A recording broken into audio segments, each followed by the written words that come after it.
Pozdravujem vás, dronisti. V predchádzajúcich videách sme sa venovali témam okolo dronov Mavic 4T a Mavic 3M. Dnes si tému otočíme presne naopak. Nebude určená, že proti dronom ako takým, ale na detekciu dronov.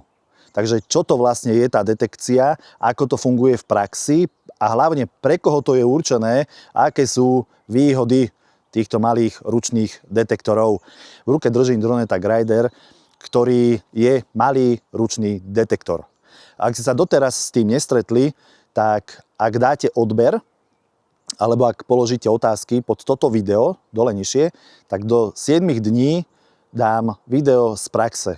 Čím som si prešiel, aké sú výhody a pre koho to hlavne je, lebo nie je to zariadenie, ktoré je pre každého, si povedzme na rovinu. Čiže pre koho je určené a za akým účelom, to je veľmi, veľmi podstatné hneď povedať, že kto s tým, čo chce robiť. Takže týmto si prejdeme, dole pod toto video sa pýtajte, prihlási sa na odber a do 7 dní vám príde, alebo pípne vám notifikácia z testovacieho videa. Teším sa na vás, prihláste sa, nech vám to lieta.